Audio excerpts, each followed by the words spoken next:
Hello, listeners, viewers, people. Welcome to another episode of RetroBomb, a special episode, because usually we have to record, remotely, but due to holidays and whatnot, we are in the same geographical space. So we are able to get together, record. Yeah, look at that. Oh, look at that. We're in the same area. And we're able to get together and record a new episode, and we're making it a video episode, and there will be an audio version as well, and hopefully that will be just as good. Yeah. I mean, it'll be similar. I guess it'll probably be the same thing. Yeah. Except without the extra video. Yeah. No video for you, sadly. So you should watch the video version. Obviously, it's going to be superior if you have the option. If you have the option. But, we'll be explaining. So what we're going to do is we're going to actually play the games that we're... Normally we just describe them, but we'll be playing them and describing them at the same time. It's crazy. It is. It's amazing. Technology. I don't know. It's stupid. But, So the title. Treasure Trove. Mm-hmm. Right. Because we will be talking about the legendary game developer Treasure. One of my favorite developers. Has made a lot of my favorite games. Yeah. I'd say they're legendary. That's a good description. Very legendary, and they're cool because only really cool people know about them, and you will be one of those people. Even you! So we kind of skipped over it, but I'm Michael Pianta. Oh yeah, that's important. I'm TJ Chapman. TJ Chapman. All right, let's dive into our episode, shall we? So first... Now playing. I'll go first, quickly. And I have several small things to talk about. Mm-hmm. So I did just get a PS4, which is awesome, and I got Fallout 4, and that's really cool. I don't want to talk about it very much though because it's not very retro, but I want to talk about it a little because it's so cool. But Fallout 4 is just like Fallout 3. It's exactly the same as Fallout 3. Mm-hmm. It's so similar that it almost feels like it's an expansion or something of Fallout 3. Now it looks better. I know a lot of people complained about the graphics and stuff. I think the people are too complainy about things like that. Mm-hmm. The graphics are fine, and it looks nice and stuff. But the gameplay and the way it feels and the way things animate and the pathfinding of the different AI and stuff is everything like that seems identical. I can't tell that it's been changed at all. So that's bad, right? You know what? If you already love Bethesda games... Yeah. It's more of what you love. You know what I mean? But if you're someone who plays Bethesda games and you think they're too glitchy or they're too kind of wonky, janky and stuff, this will not change your opinion at all. So not much more solid, I guess, as far as buggy goes. No, not any more solid. No, not any more solid. And I like Bethesda games overall because I have a high tolerance for jankiness, so it doesn't really bother me. You understand the struggle. I do. I know. I've dabbled in game programming, and I understand the temptation to say, you know what? If you get stuck in the wall 1 out of every 100 times, that means a 99% success rate, and that's good enough. Fair enough. But, I really like it. It's really good, but I do think I am sort of amazed at how similar it is. I guess I'm a little surprised at how really similar it is. Just even just every little thing, the fonts and everything. It's it is exactly the same. It really is really. It could just be an expansion, except it would be a gigantic expansion because it's the whole game. Mm-hmm. Anyway, and that game takes a long, long time to do anything, and that's just sort of how they work. But it's I get a mission, it's we're being harassed by raiders in this building over there, go clear them out. And you're okay, and so you march off, you're progressing through the building, clearing rooms, you're gathering up all the loot because you defeat the raiders, and you want to take all their stuff. And then you're oh no, I'm over encumbered. So then you can't walk very fast or really do anything. You've played these games? Yeah, a little bit. So when you like pick up all the stuff, you have like an encumbrance level. Super slow. And once the weight of all the items you're carrying gets higher than this certain amount, you're like real slow. Mm-hmm. So then you have to. So then what I always do is as close to the front door as possible, I'll designate like a spot to keep the stuff. So I'll go back to the front and drop everything in this spot. in like a drawer or something like that, because the game is kind of unrealistic in that you can take an infinite amount of stuff out of your inventory and put it into a drawer or a box or something, and there's no sense of like actual space. Yeah. Like I once, like just recently, I put a whole bunch of stuff in a cash register. I mean, like 47 suits of armor, that kind of stuff. And Ding, it pops out. yeah, right. And so it's like you go a few rooms, and then you go back and you set everything down, and then you go a few more rooms, and then you come back and set everything down, and you do this over and over again. I've heard that's a problem. Like there's too much junk. Like, and you don't know what you're really going to wind up wanting or needing or doing. Yeah. So you wind up feeling very nervous about leaving any of it behind. I mean, this is your reward for killing bad guys. You get a little experience, but not very much. You get most of your experience for completing quests. But the game's so long, you will wind up getting several levels up worth of experience from killing bad guys, obviously. But it's like, you get like 5 or 6 experience for killing the bad guys, and you get like 80 for completing a quest or more. It starts out lower, and of course, as you get higher levels, the enemies get higher leveled, and they give you more and more experience. But anyway, so your main thing is you get all this gear, and then you want to sell it, so you get all this money, so you can buy all these parts, so you can modify the gear that you're keeping and make it better and better, because it's really better to have better gear than to level up. And that's especially true in Fallout 4 because of how they've changed how the leveling works. But anyway, so it just takes a long, long time, because then once you get the whole building clear, which takes forever, there's all these rooms, all these bad guys, you've got all the gear in a drawer or something, then you have to take it all out of this dungeon area and sell it. So you can't fast travel if you're over encumbered. So and you don't want to walk at an over encumbered across the wasteland. It already takes way too long to walk places anyway. Yeah. So you have to fast travel over and over again.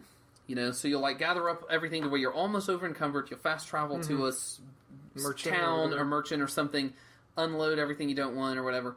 Fast travel back, do it again, like 5 or 6 trips. That sounds terrible. Each time you fast travel, the whole thing has to load. Load times are always really slow in Bethesda games.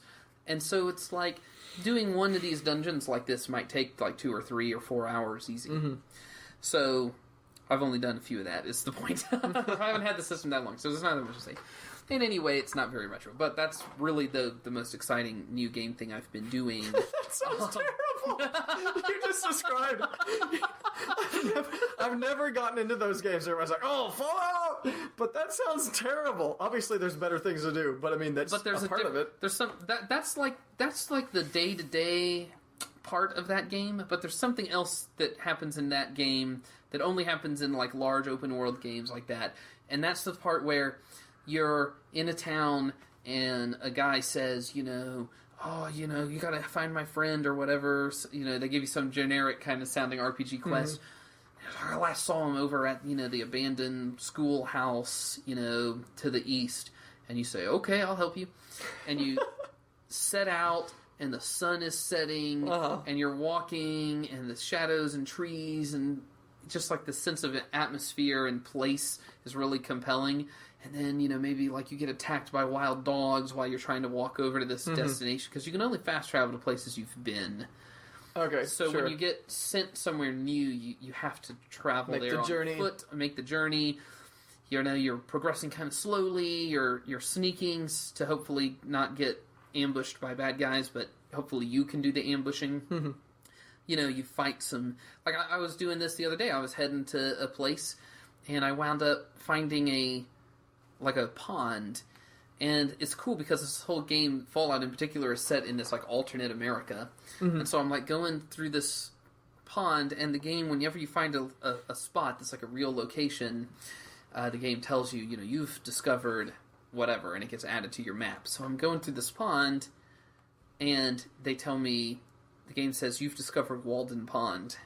Oh, that's cool. And I was like, neat. And then right after that, I got attacked by mongrel dogs.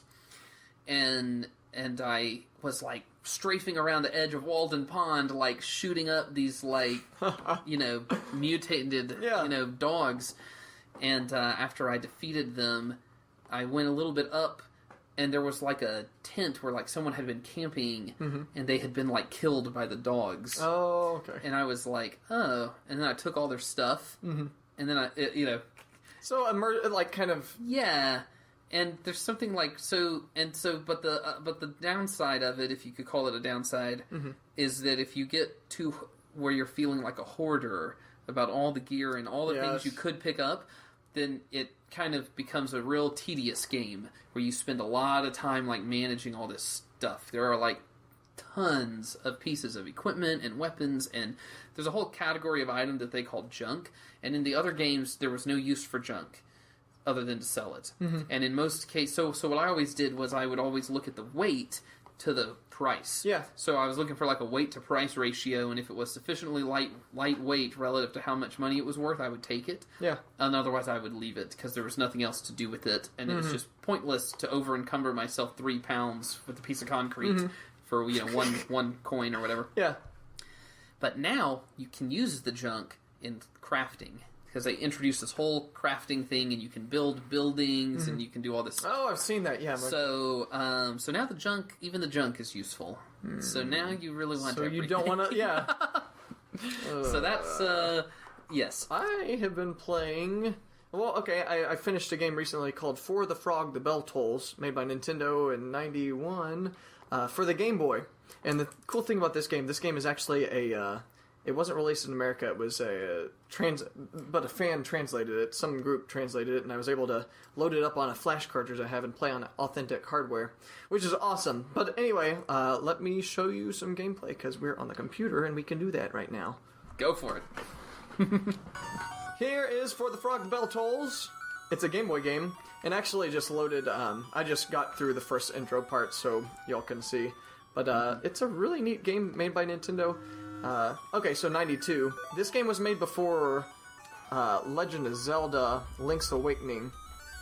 But you can see that Link's Awakening draws quite a few ideas from this game. Let's see here. So here it is. My character is the Prince of Sable. I named him TJ, so they're calling him Prince TJ. But it's a grid-based, kind of exploration adventure game, I guess is a good way to put it. Let's see here. So let's go up. And the way combat works in this game is kind of interesting. You see at the bottom I've got 3 hearts. If I run into an enemy, your characters automatically battle and you kind of take turns as your health and the enemy's health decreases.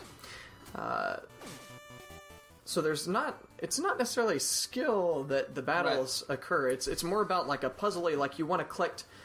You collect lots of armor and shields and stuff like that, and then you can actually withstand more damage. Right. You see the stats over on the left, and I guess those just kind of go up, and that determines the rate at which you lose health. Yeah, exactly. So the power means you can. So you find items. It's not necessarily there's no experience points in this game. It's all about exploring and finding treasure chests that have these power stones, speed stones. The armor's all about your shield, and you actually get armor. The jump is some other kind of stone you collect, and you can jump. Right now in the overworld here, I can't jump, but you'll see pretty soon we'll get to one. But there are actually side-scrolling elements to this game. So the overworld is all top-down, and this is where probably the majority of the game is spent, I would say. But eventually, so I might actually have to get some wine here. This might be why it didn't make it to America, but you actually drink wine to recover health. They would have fixed it. We were talking about this earlier, actually. They probably would have changed it to milk or something. And then you'd go to the bar, and it'd be like the milk bar for some reason. Right. Everybody's drunk. This is a funny dialogue here. It's really tongue-in-cheek. He just said, it's my duty to stay underground and give items out. Yeah. The writing is probably the best part about this game, I'd say. Just the story is really engaging. So here we go. I just got a life stone like we were talking about. So now I can have four hearts. Saint Stone. There are 3 types. And I think in this other one. So I beat this game recently. It's pretty long, actually. I'd probably say around 10 hours. I say long. Long for the Game Boy, maybe. But really satisfying. Really fun to play through. And I love the difference in combat now that you have the bronze sword. Yeah. Get out of here. So it's like, this game reminds me of, it's almost like Earthbound plus Zelda Link's Awakening. I mean, just like in Earthbound, like the enemies, I think they actually run away from you, and if you get higher level than them, and then you touch them, if you do manage to catch them when they're running away from you, it just, like, the screen flashes and you defeat them. Yeah, you're right. That it's kind of like that, for sure. See, like this guy, I was playing this a second ago after you were telling me about it, and he beat me because I had not picked up this bronze sword. But now... No civilians! Your character's, like, really, conceited. Well, he's a prince. He is a prince, that's true. It gives you a choice to fight, fair enough, you know, like, gives you a chance to, like, maybe not. I love how I'm a civilian, though, and he's, like, fighting with the civilian. Kapow! You'll pay for this. He runs away. Cool. Oh, he drops a map. Oh, let's check out the map. The map's cool. Uh-oh. Earthquake! This game's pretty cutscene heavy, like, for an old school game like this. Like, there's a lot of little cutscenes and lots of dialogue that goes on. Right. Check out the map. The map is very Zelda-esque. You can click on each spot and it'll actually tell you... Yeah, what you're looking at. Uh-huh. Check this out. The Nintendo Fun Center. The Nintendo Fun Center. I love when I started this game and I first got the map, you know, of course I'm clicking around, like, kind of interested in all these areas that I'm going to be going to, no doubt. And I remember when I found that, it's like, I don't know, it's just interesting, the sense of, like, wonder what's up there. Like, what is that? When is that going to come to play, you know? Cool. So we're in the top-down area. Check this out. So a lot of the game is played in a side-scrolling, just like Link's Awakening had a lot of these side-scrolling parts. So you go into the castle and now you see everything from the side. Animated background. Yes. Pretty cool. Little flickering candles and... This guy's... All the dialogue's really quirky and... But like you said, this is a fan translation, so... Who knows if it's better than it actually... knows? Yeah. Exactly. We don't. We don't speak Japanese. So yeah, from the side, and I can even jump. Cool. Woo! And so there's all these, like, almost Prince of Persia-like moments where you make these really long jumps and stuff. And then, this character is actually in Smash Bros. As an assist trophy. Yeah, he can, if you hold up and then jump. So that's mainly for when you're trying to grab on ledges. You can actually, that's another thing, you can grab onto ledges. Let's see, I don't know if the... Okay.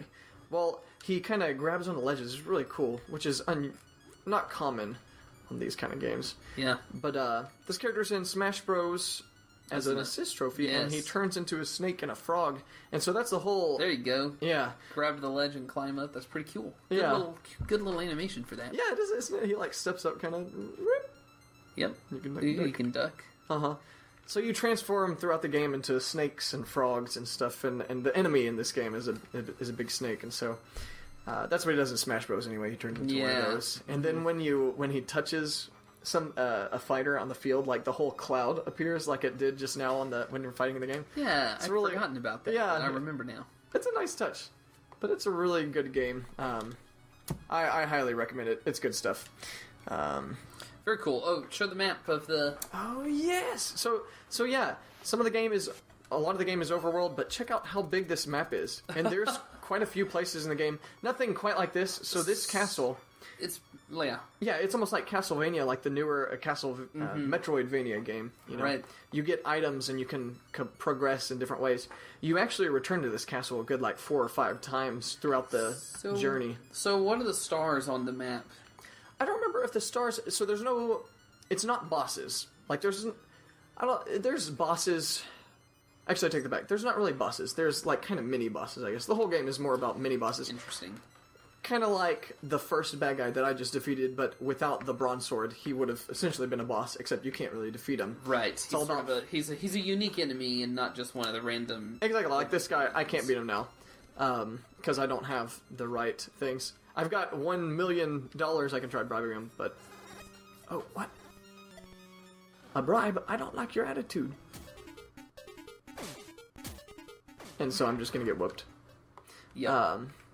But yeah. And I'm dead. That game is really great. Yeah, it's really good. I'm very impressed. I can't believe it didn't come out here, and I know, there's no good reason. No, I feel betrayed. Betrayed by Nintendo.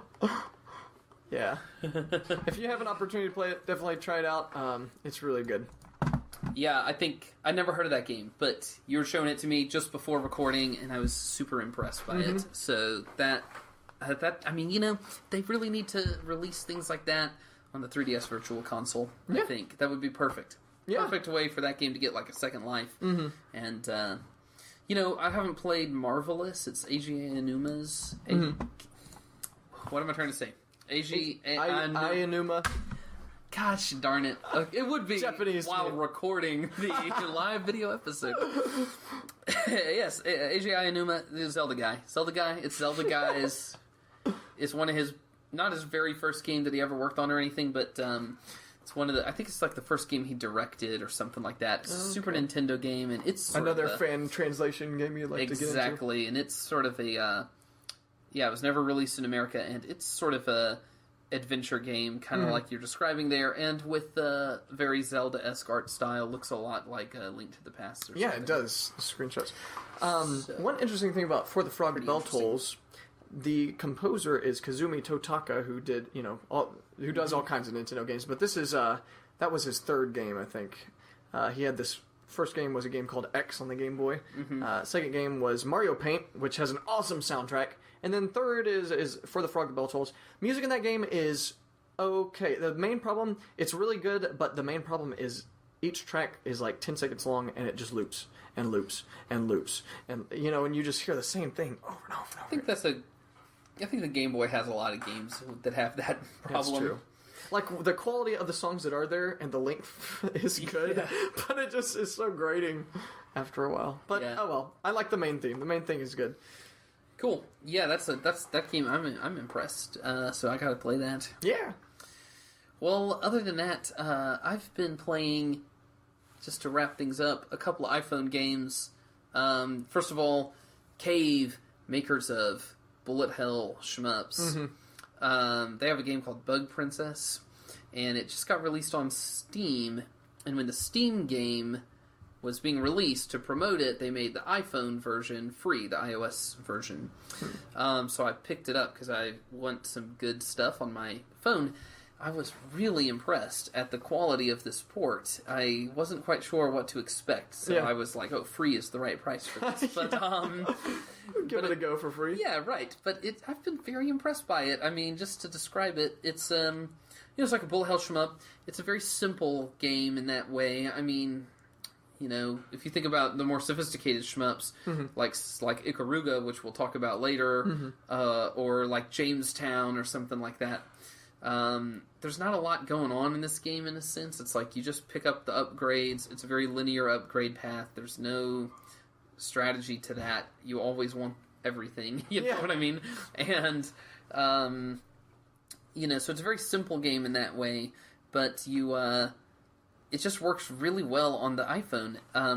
It's got a really sensitive control, so, you just steer first of all, your ship is just always shooting, which is pretty much how I play a shmup anyway, so it works. And then you just steer it.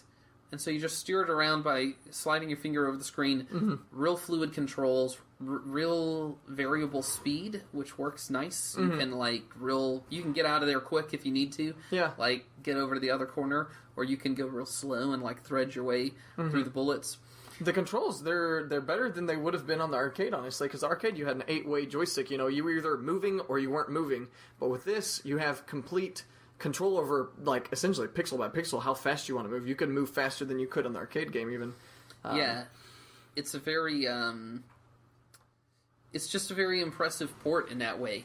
And even though it's very simple as a game, it feels very content-rich as well, because, okay, first of all, it's got 4 or 5 difficulty levels, and then there are, and basically the difference between the difficulty is how many bullets the ship fires. So in other words, if an enemy, like a boss, has a shot where all the bullets fan out, on Novice it might fan out 4 bullets, and on the harder difficulties it's more and more, until on hell level difficulty, it might be 20 or something, and that means the space between the bullets winds up being a lot smaller. Yeah. And so there's that, but then there's also 3 modes: Original, Mania, and Ultra.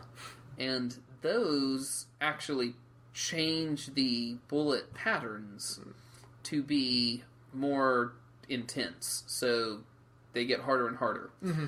And each of those modes is reactive to the difficulty algorithm, I guess, that they're using, or something like that. So there's like many different difficulty levels and different ways to play it, and that's really interesting. And there's also a score attack mode for each of these difficulty levels. So you can practice certain levels and practice getting a high score in certain levels. And the game's very short. It's only got 5 levels, and, they're each 3 minutes or something. So it's like a 15 or 20-minute game. And that's kind of perfect for an iPhone game, I think. I would say so. You just kind of, if you're on a trip or something, you're on a train or whatever. Quick game. Exactly. And it's just really well put together. So I was really impressed by that. So. I liked how the controls in that game on the iOS port don't cover up any of the game screen. Like, they've got the game screen, and then below is kind of like a trackpad for the, But you can go anywhere on the screen with just that little trackpad that's on the bottom, like, fifth of the screen, kind of. Yeah, but what I mean is the whole screen is sensitive. Oh, so wherever you put your finger down, it starts from there. Ah. But there's an empty space that they've left so that you're not covering up the screen. Yeah. But sometimes if you want to keep going up, you can, and it doesn't matter. That's good. I like that reactive. It adapts to whatever you're meaning to do. Exactly. So yeah, it's basically the best possible controls for something like that. Yeah, I would say so. Phone games. I've been playing. So for me, I play phone games sometimes. I've been playing this game called Neko Atsume, which is, the subtitle is Kitty Collector.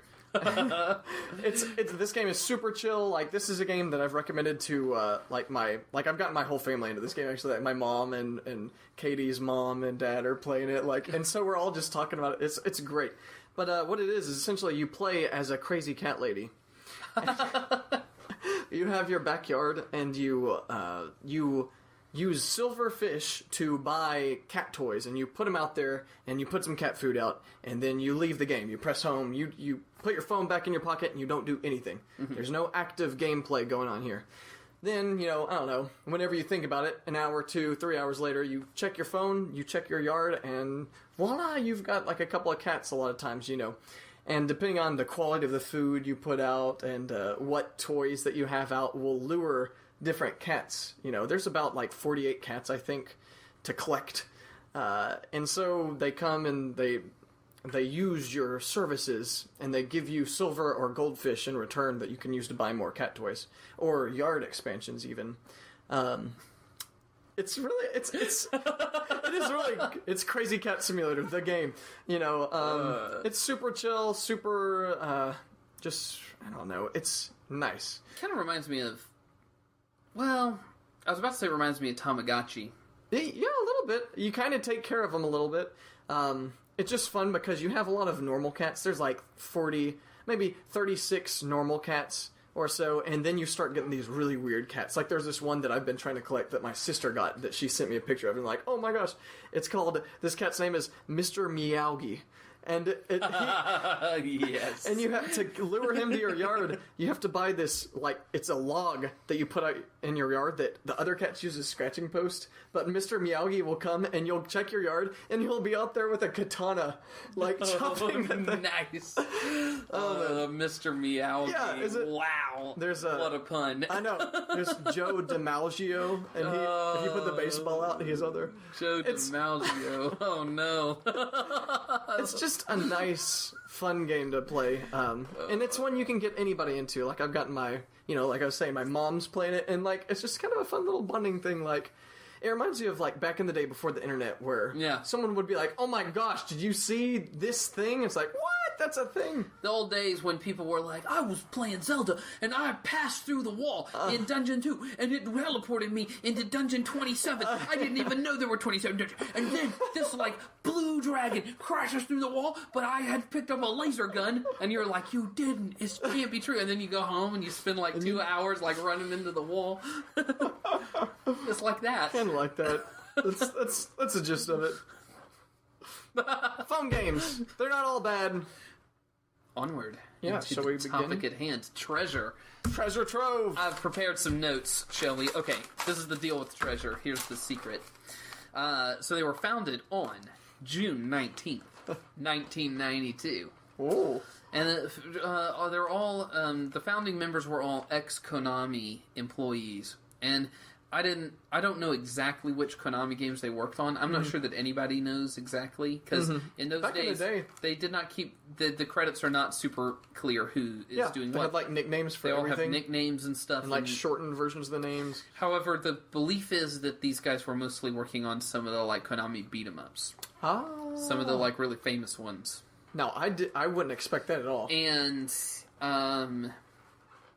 yeah, you would think maybe more like Contra. Or something. But, yeah, supposedly they were working on some of the beat-em-ups. I don't actually know.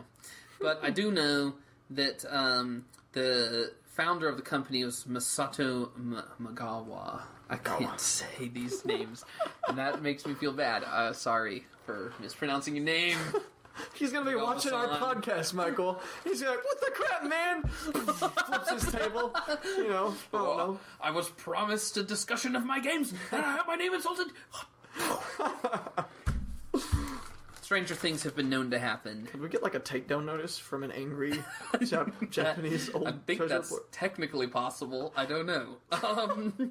But anyway, and interestingly, the point, what I was really trying to say is, this guy is the founder, president, CEO, and he set the company up so that they have no internal hierarchy.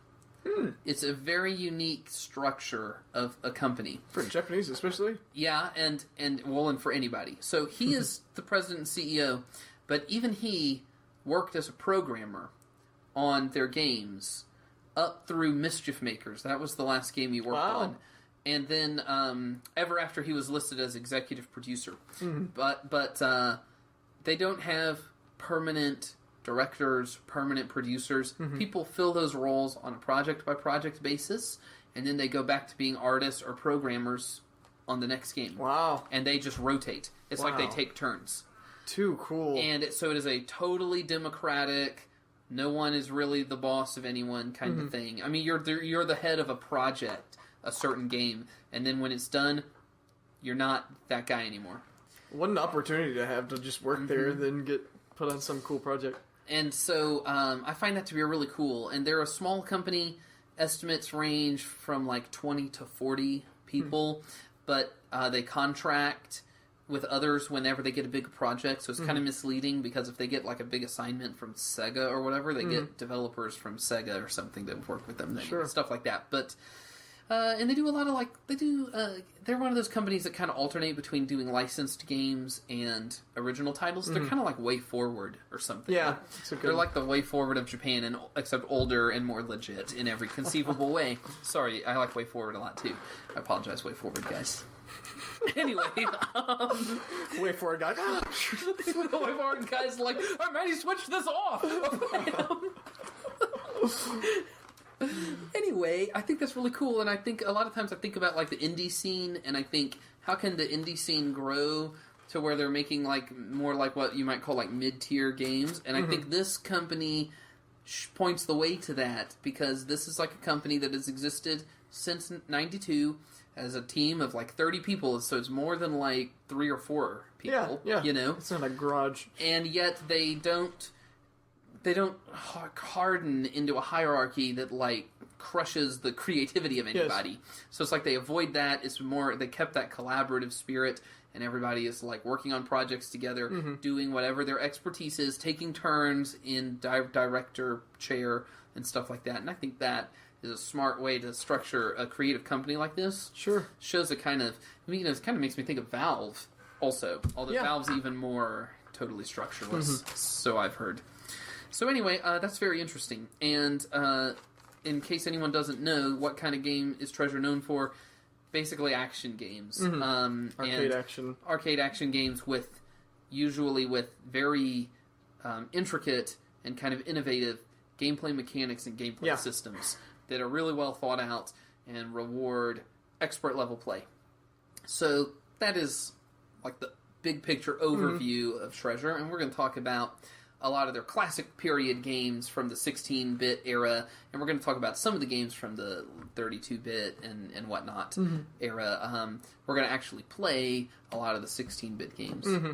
And I guess starting off, their first game, right? The first game that they developed is called McDonald Treasureland Adventure or something like licensed. That. It's a licensed game. It's actually really good, though. Yeah, let's give it a go. Let's do it. Yeah. Okay. Game start. Okay, so like the premise of this game is like Ronald McDonald is like looking for pieces of a map. He's walking through the magical forest. Blah blah. I'm going to skip the actual see how story. He was like, yeah. And so you go through these colorful areas and you jump. And you shoot sparklies, and this is your weapon. And then the inventive mechanic that I was talking about is, in this case, a scarf that he uses to grab things, and he pulls himself up.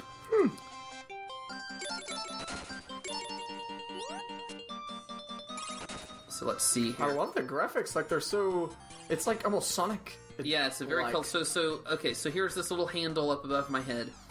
And when I press the button for the scarf, the scarf only goes up, it grabs a thing, now I'm holding it, and so he stays down, and I can actually manually adjust my height and fire, and when I let go, he pulls himself up, and pops up to the next level. It's almost like Bionic Commando, like...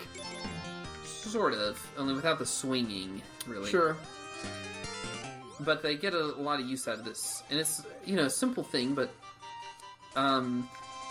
like I say, they just get a lot of use out of it. And this game is so psychedelic. I mean, it's like this very surreal... May as well be called Ronald McDonald's acid trip. One day he was walking in the magical forest and he ate a magical mushroom. I love the graphics though. They're so good. Like the simple colors, like there's not many colors, but the contrast is great. And so the background there, they have like mountains. It's 2 colors, but it looks so great. Yeah. And it's got these clouds zipping by, and he's got a unique animation that I'm looking at here where he stands on the edge of a platform. And so here's a thing that is a handle for me to grab, but it is connected to a zip line, so I grab it. Can you jump in and scarf? Yeah. That's what I have to do. Get down the zip line. Oh, that looks like pretty solid. I've never seen this game before, and it almost, like, I might have to actually seriously play this a little bit. So I go through this door, so and creepy. there's like a shop where I can like buy stuff. This is all McDonald's branded for people who are only listening to the audio. I mean, I'm looking at Ronald McDonald, and he's looking at a golden arch for $10,000. And it's one franchise. And this is to continue it. It's super, it's a little sketchy in a sense. It's 100 golds for a white flower. Yes. 150 golds. 300. 500. And 2,000. I'm just gonna exit. Ronald McDonald's kind of creepy a little bit. Yes. I mean, I don't know. Well, he's a clown. That's his big problem. He looks kind of cute. Like, this sprite is nice, though. This is pretty good. But when they zoom up on his face like it was in that shot, it's kind of weird. Agreed. So, you don't jump super high in this game, so you gotta use your scarf to get up. Oh. I just got attacked by a dwarf that shoots magic and causes lightning to fire down upon his adversaries. And I mean, I don't know what I'm even seeing in the background here, but it's like these like triangle mountain things that have water pouring out of them. I'm surprised there's not more. And now I reached the French gold fries. post, so I'm going to the next stage. There are no hamburgers or French fries. I'm impressed and surprised. And so this stage is interesting. It's like a tree, but nothing looks like it's made out of real stuff. I don't know how to describe it. It's like it's all made out of industrial kind. Yeah, it's all made out of blocks of wood or whatever, instead of being an organic tree. And it's got a mechanical mouth with terrifying teeth. And you walk through the eyes. The sky's changing colors? Yes, the sun sets while you're playing through the stage. And you get up into the leaf, the branches, I mean, and they use these obstructions. I don't know how to describe it. It all looks like... It looks like Sonic the Hedgehog. It looks It looks like Sonic the Hedgehog plus Kirby. It looks like scenery on like a stage. Sure, yeah, like, actually, yeah. Because, like, the tree foliage you're walking through is just, like, a wood flat cutout, kind of, is what it is. Exactly. Ooh, I got hit. That's kind of difficult to see. So they've positioned the foliage where you can't see what you're doing, basically. That's good gameplay, right? We're Treasure, we don't care. You're gonna learn how to play. Get good, son. That's basically the Treasure motto. The Treasure motto is get good, son. Oh dear.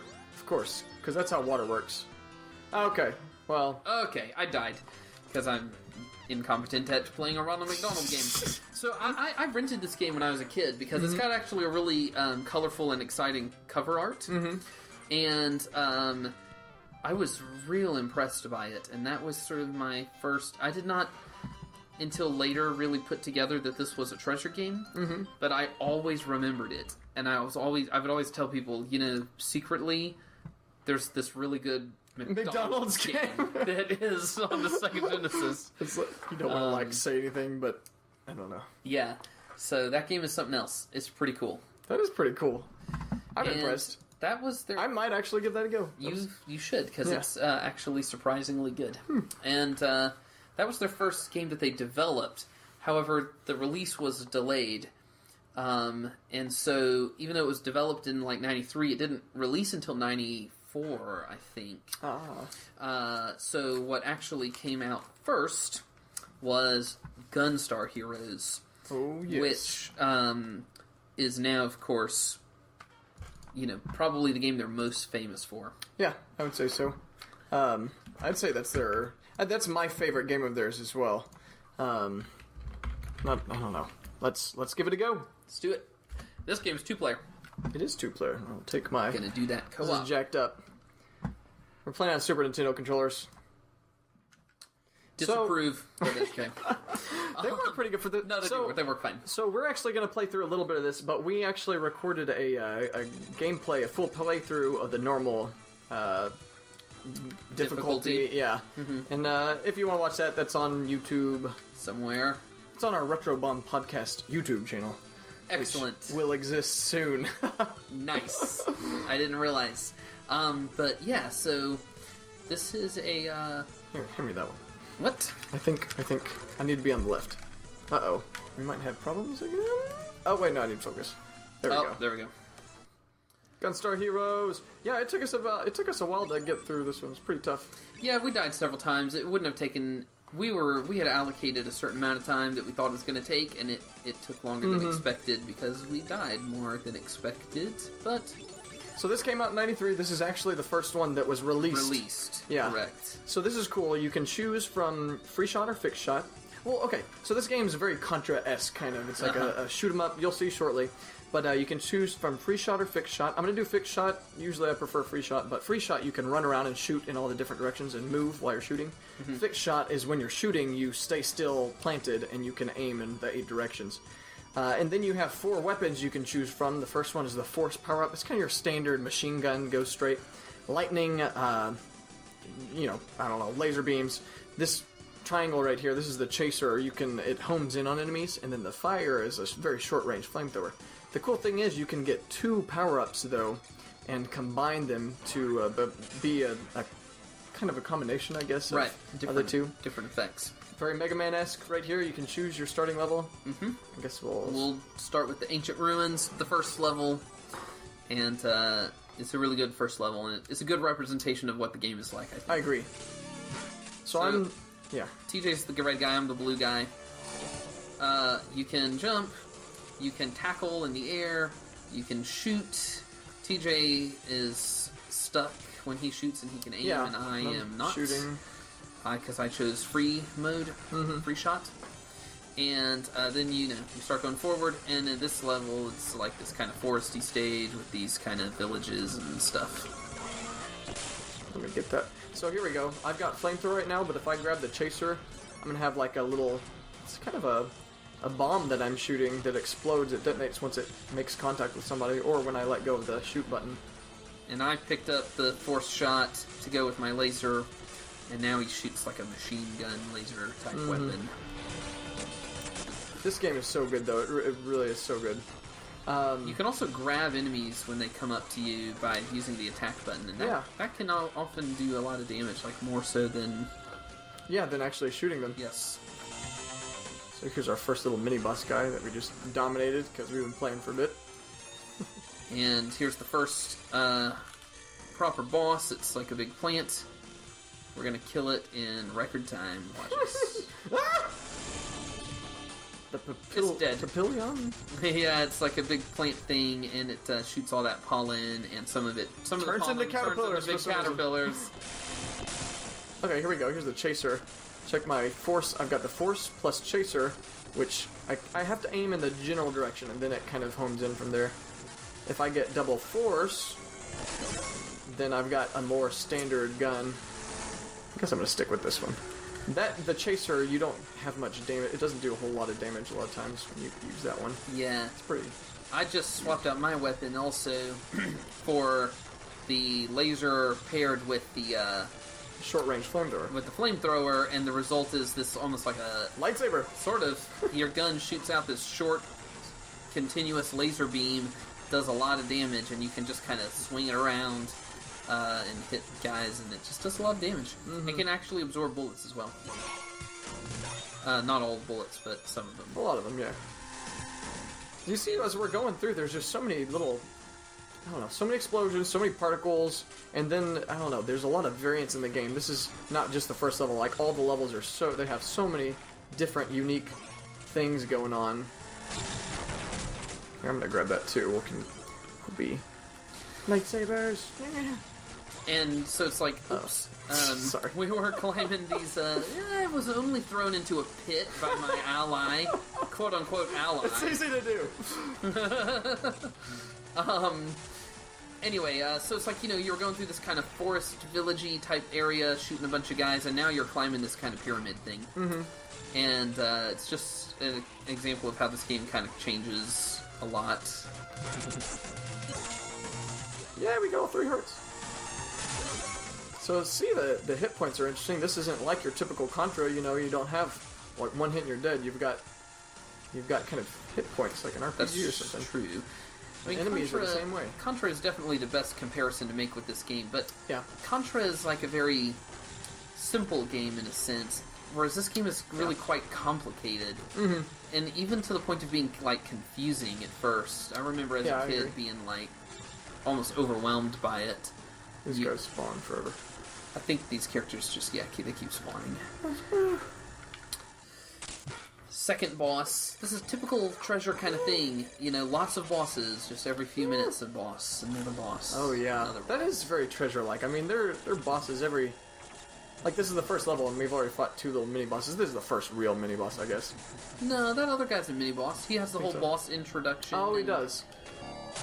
And now, so we killed that guy so fast we didn't even describe him, but he's actually kind of cool. He's like these made of blocks, and he looks kind of 3D, and I don't know how they even did it. I mean, not that I know much, but so if you're not watching it, it's like the blocks are sprites, actually.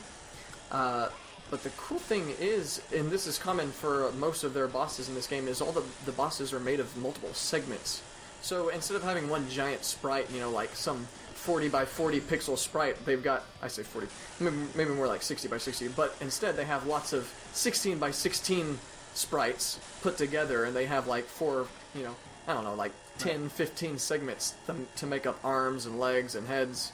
And you get a lot more, you get some fluid animation out of that, and you save, and as far as storage space goes, which they were limited at this time.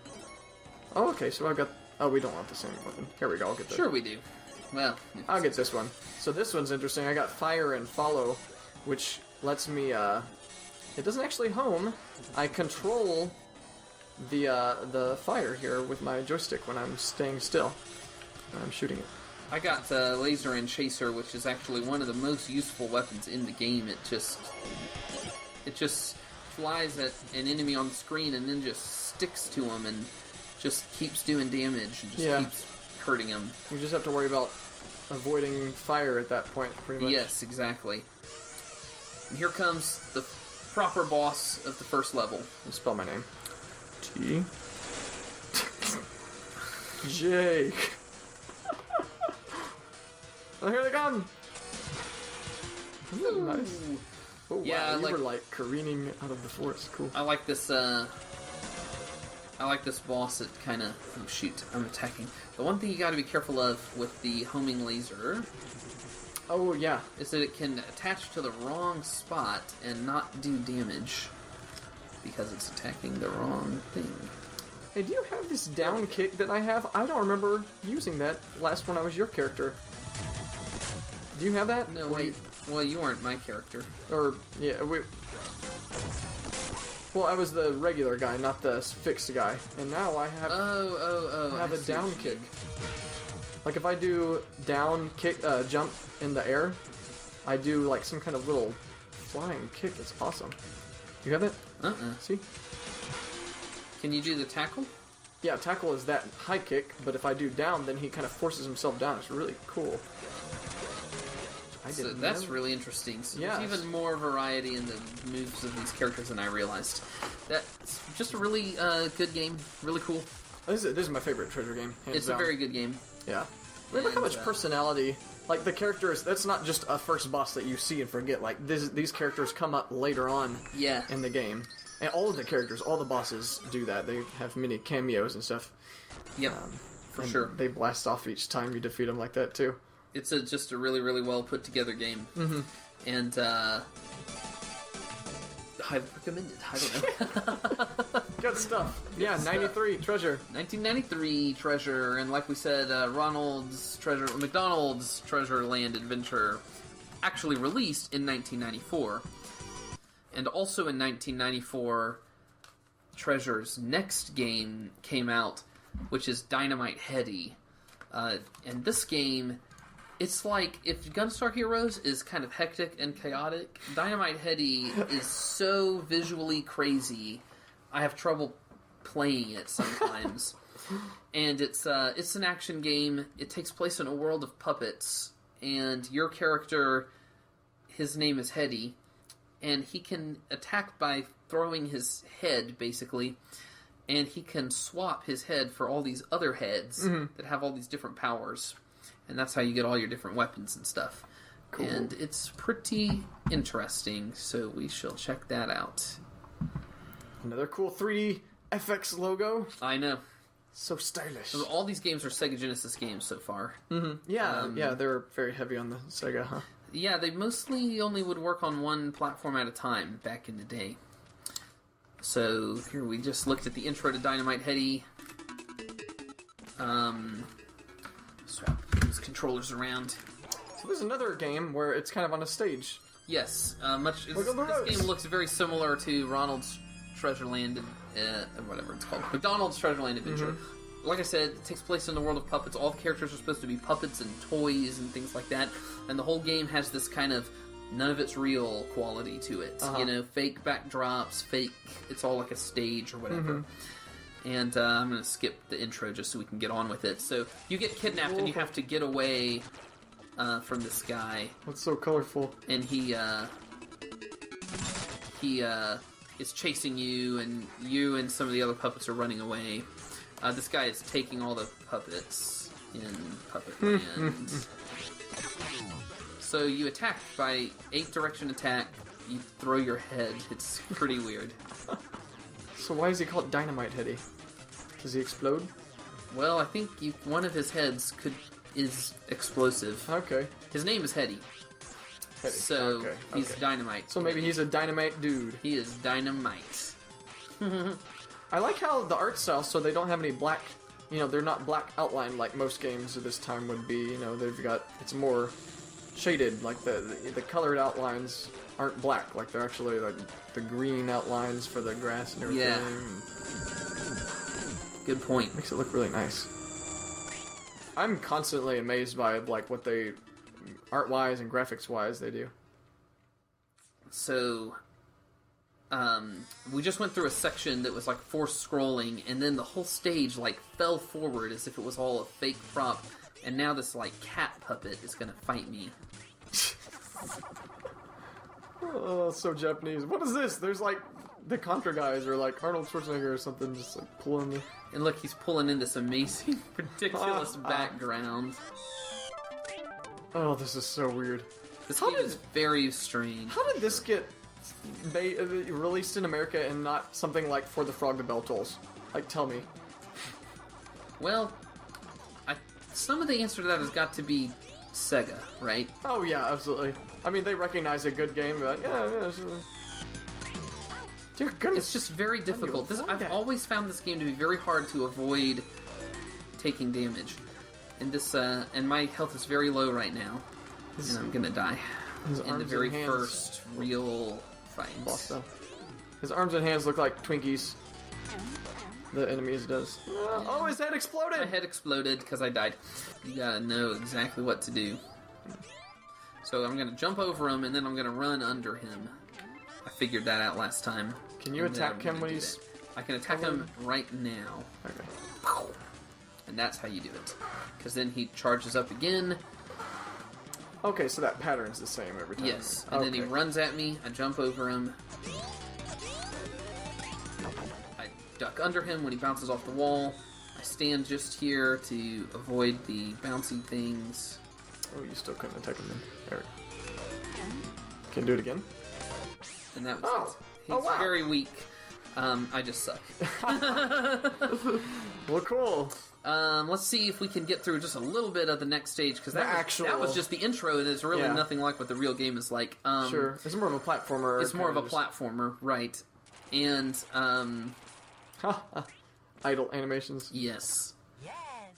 Oh, okay. So, that was what they call Scene 1-1.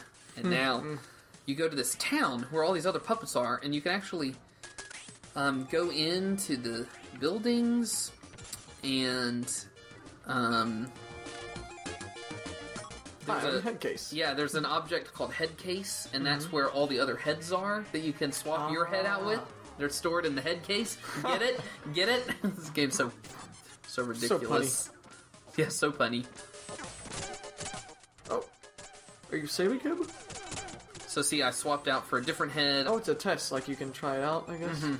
Well, I have 30-something seconds, so now I got a bomb head. Oh my gosh, is it gonna blow up? Oh, and wow. it does all this damage. It's crazy. Hammerhead. Come on. Come on. So, a head that turned me into a, I don't know what, not really a wire frame, but a kind of invisible... What's this? Oh, a barrier. That put like a force field around me. That's kind of nice. Oh, that's really nice. What's that one? The kissy lips? This one is like a vacuum cleaner head that like sucks up enemies. Oh, wow. And when I get... So how many times do you get to use these? Enough of them. In the real game, I think you get to use it until you replace it. Oh my goodness. So... Suck up the birds. So that was like a little test section in like a bonus room, and this whole first area where you go through the town, it's like all these bonus rooms. It's actually called practice area. It's like all these bonus rooms in which they teach you how to do all this stuff in the game. So I'm gonna kind of go past them, and there's a sign saying danger, and Toys it takes you to the hood. To the first real level, Toys in the Hood. Now, is that in the top left corner? Is that your health? Yes. That light? That's clever. It takes the form of a light that changes colors. And so you'll see that this is not that different from the Ronald mechanic. Sure. You're right, the graphics as well, even. There's this thing you can... there's these things you can grab with your head that pull you up. Oh, interesting, you moved it. Yeah, the floating platforms can be moved. That's strange.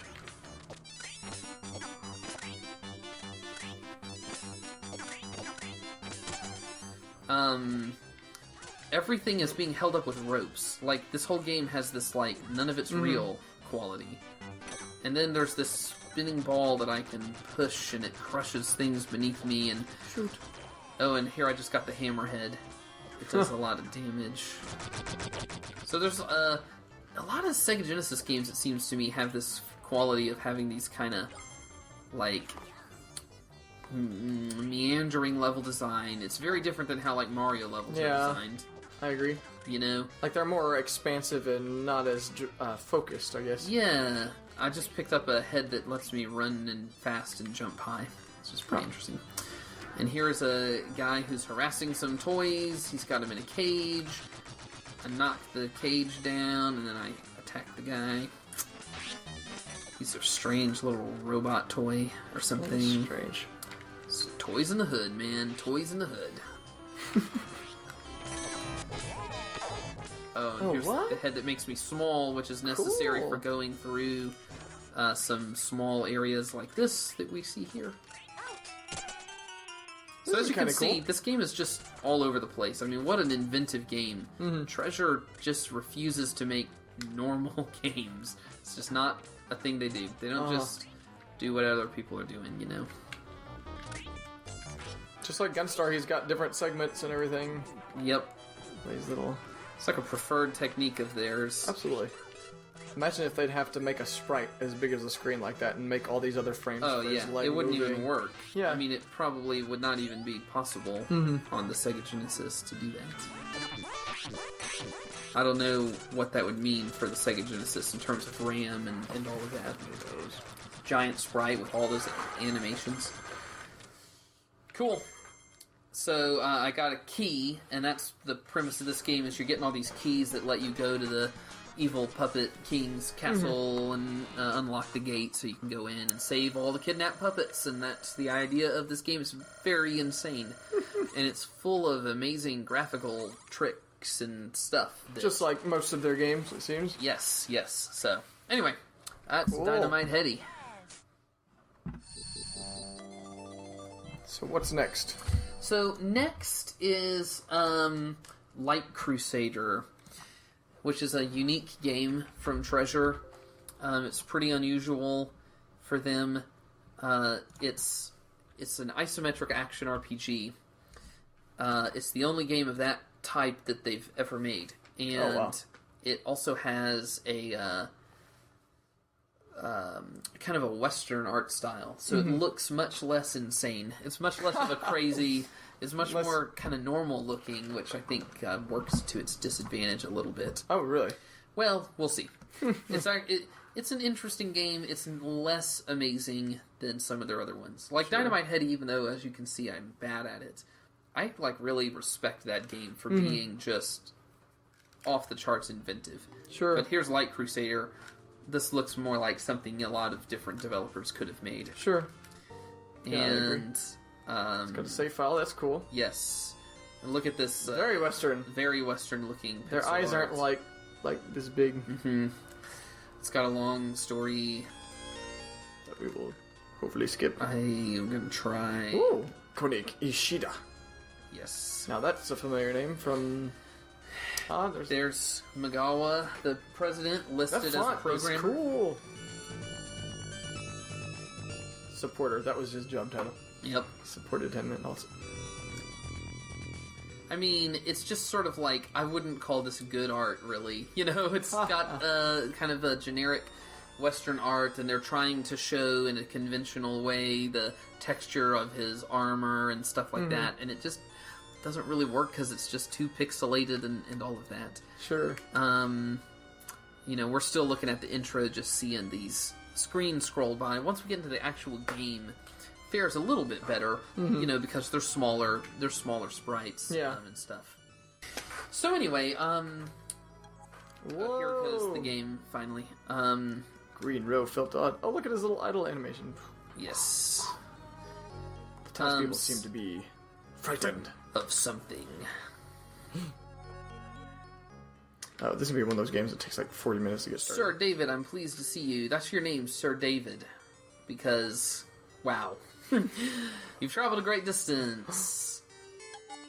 When I asked what had been happening in Green Row, King Whedon began to tell the most amazing story. Whedon. Gosh. A lot of people have been disappearing recently, says the king. The townspeople fear some magic spell may have been cast. That's the first thing they think of. It's like, oh, maybe some magic spell. You are such a gifted swordsman, Sir David. Please search for the missing people. Because swordsmen are good at finding missing people. I certainly will. And that's the intro. And you walk around isometric, and you slash. And you can talk to different characters. What? Oops. Oops. You can push... Oh my goodness. Like, push you them. can push people. You can jump. Push the king. Push the king.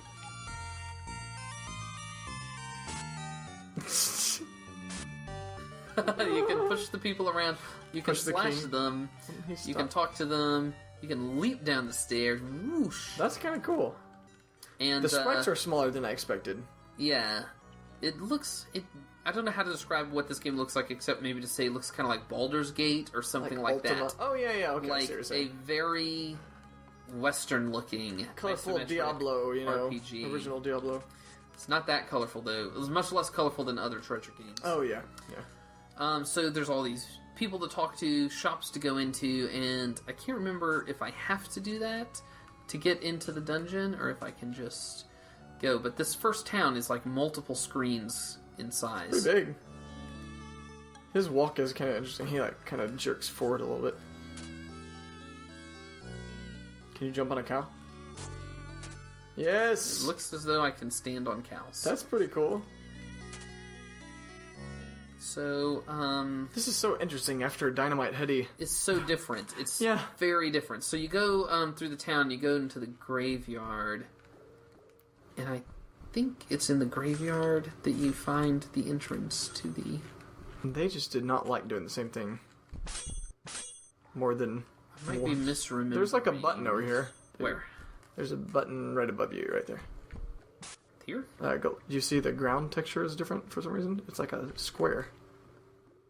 Or it's like a diamond, Right here. But it doesn't do anything. I think that might be a place that's supposed to open, but I think I have to talk to somebody.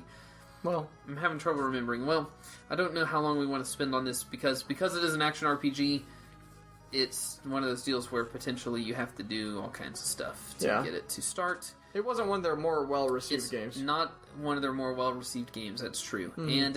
And it's easy to see why, even just playing it for these few minutes. It's just sort of like a little more generic. But I do want to say, like, it's not bad.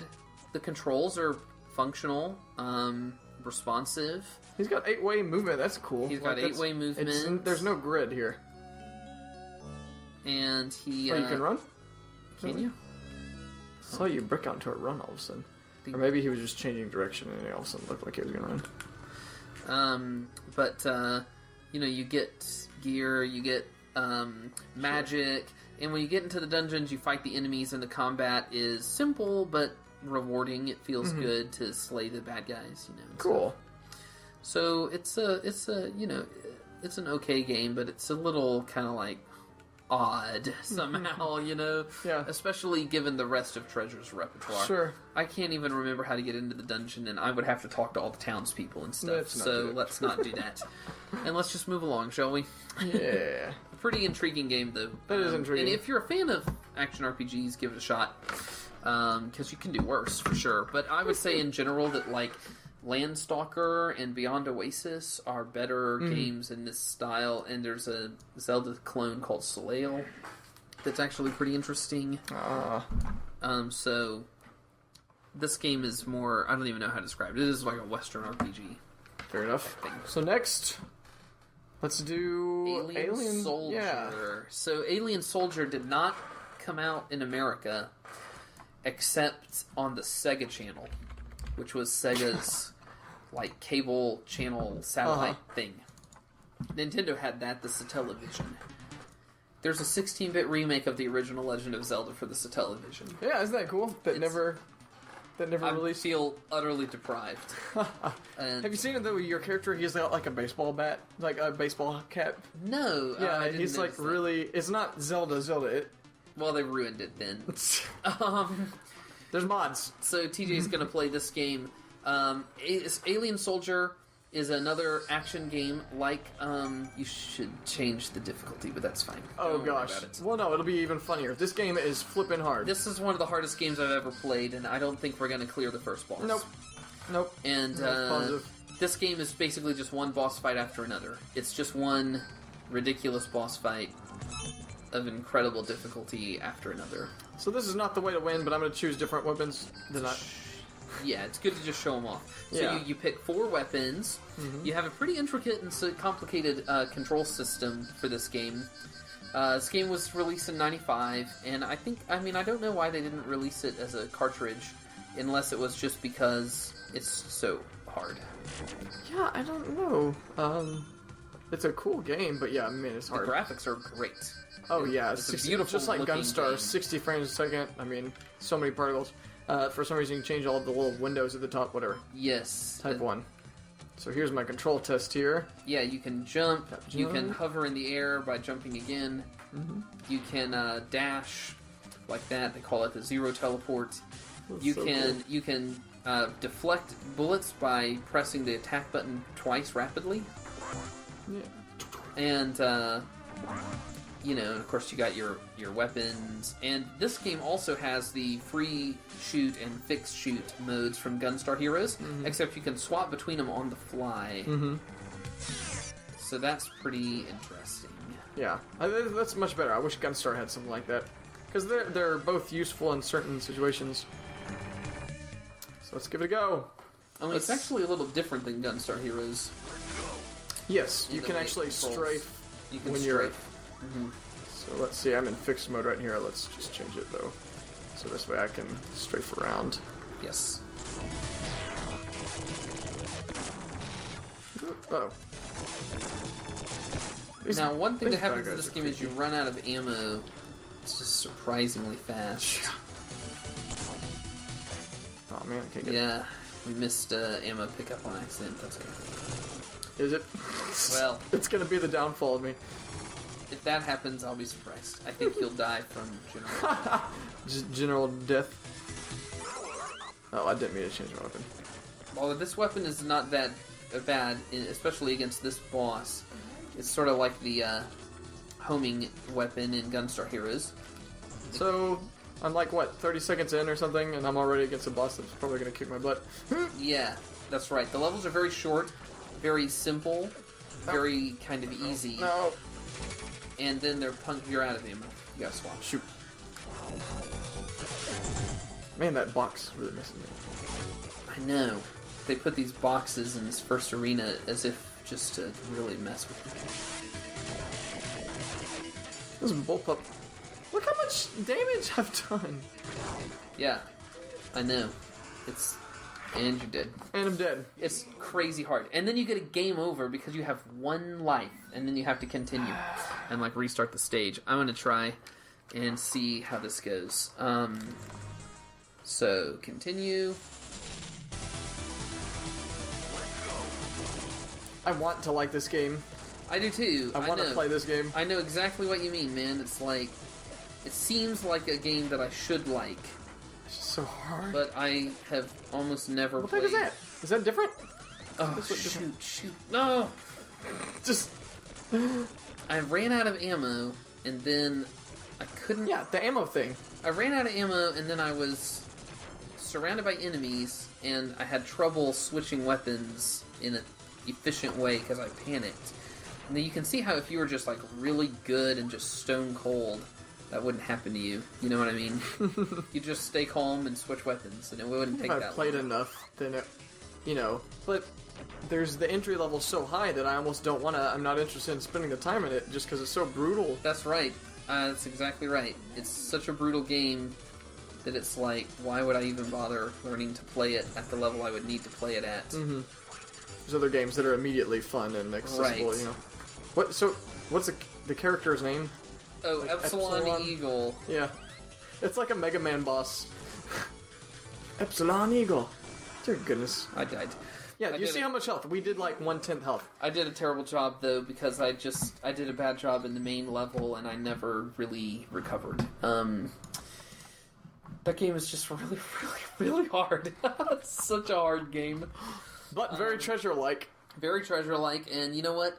It's available on the Wii Virtual Console, and that's where I bought it. Mm-hmm. And I was very excited because it was a treasure game that did not come out here, and I was amazed at how hard it is.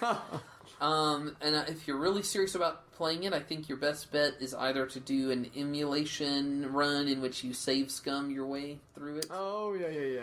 Or You need to, like, go on YouTube and watch expert play and, like, write down the combinations, the exact weapon to use against certain bosses. You could emulate and then slow it down. That game would be a lot easier if it wasn't so fast, I guess. Yeah, it's a very fast game. Half the frame rate, and then it would... Maybe you'd be able to handle it. So, something like that. But it's a very difficult game. Mm-hmm.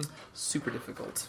So, other games... So, well... After Alien Soldier, the next game that they actually made is Guardian Heroes. It's a Sega Saturn beat-em-up. Jump into the 32-bit. Jump into the 32-bit. And the Guardian Heroes, we're not going to emulate that and play it, but it's a very, good game, basically. It's very good. It's known as, like, one of the best beat-em-ups. It's considered a cult classic for sure. Not well known. Not well known, and it did get re-released for the Xbox Live Arcade, so you can play it that way, which is a good way to play it. And actually, there's a sort of spiritual successor to that game in the form of Code of Princess, which is a 3DS game. Code of Princess, and it's got a similar quality in a lot of ways. In Guardian Heroes, you have multiple characters that you can play as, and the beat 'em up gameplay. This is interesting. So the normal beat 'em up, they call them belt scrollers, right? Because the level, instead of being flat, it's got a certain thickness, like a belt, that scrolls, right? This game, instead of having like a free movement, it is divided into 3 specific depths, like foreground, middle ground, background. Yeah. And there's a button for switching between them. And you are, because of how that works, you simply are lined up with enemies on the same belt as you, and you're not lined up with enemies that aren't on the same belt as you. That's so good. that thing that happens in other beat-em-ups where it seems little bit like you're too high. lined up, but you're just a little off, and you're punching, and you're just missing. You're like punching. Yeah. That never happens in Guardian Heroes. That's good. Because there are 3 levels, and that's it. And you swap back and forth between them, and they're like 2D brawlers. It's as if there are 3 2D brawlers happening simultaneously. Sure. And it's multiplayer. And it is multiplayer. And it has a multiplayer versus mode, like a battle arena mode. Yeah. And you get experience from killing enemies, and it levels you up, and you get more strong.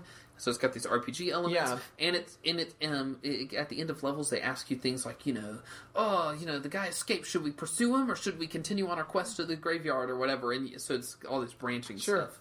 And it's just a really solid game. But in-depth brawler. Yeah, unfortunately, Saturn emulation is a pain in the rear, so we're not going to try to play that. But that would be a great game if we could do it, because the 2 of us could play it. Yeah. But maybe some other time. But that game is really great, and I recommend that to anybody. Yeah. And then after that, the next game that they did is actually... Well, it depends again on kind of how you look at it. So... They did Silhouette Mirage on the Saturn in 96, but we didn't get that game until 1998. So before we in America got Silhouette Mirage, we got Mischief Makers, which is an N64 game. Do we want to... yeah, definitely. I love that game. I love this game. Legit. Marina! Got some artifact. Enix published this in America. It's pretty strange. It is a little bit unusual. Oh, the intro's funny. Yes. This is a little different than Light Crusaders. Is it? It is. It's got a different art style. Marina! She regrets it already. Oh, that guy's cool. Like, I love the enemy designs. They're very cool. What a game. Oh, this game is really good. I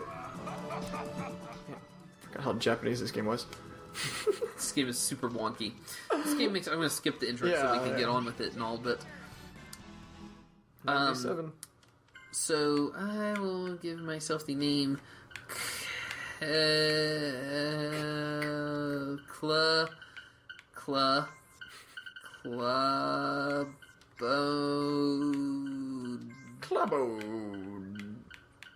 Dish. Clabo Dish. Clabo. Clabadiccio. It's an Italian. Doesn't roll off the tongue very well. Age. Why do you have to put that in? Because they want to know. Man, this is... Maximum age allowed is 69. No, that's weird. Clavadiccio, a 69-year-old male. Yes. Robot. Is this okay? It is. I can't think of any American games that ask that crap, like, right off the bat. It should have been, like, blood type or something. So, your character Marina is a robot, Intergalactic Cybot G. That's what she's actually called. And this guy is, her inventor, but he's a bit of a doofus, and he gets himself kidnapped quite readily. Does. I'm getting tired. Go to bed. You see a little bit of kind of strange artifacting. Yes. This game had that kind of weird pre-rendered graphics art style that I don't like as much as just regular sprites, honestly. Yeah. You know, I guess the thinking is that this makes it look fancier somehow. It's on the N64. On a TV, it'd look much better than this, you know.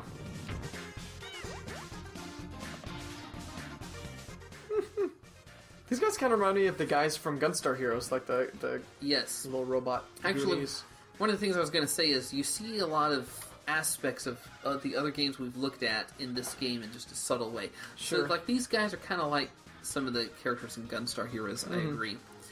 And the way this game starts with you kind of going through a town area and having these weird kind of quirky interactions, that's a lot like Dynamite Headdy to me.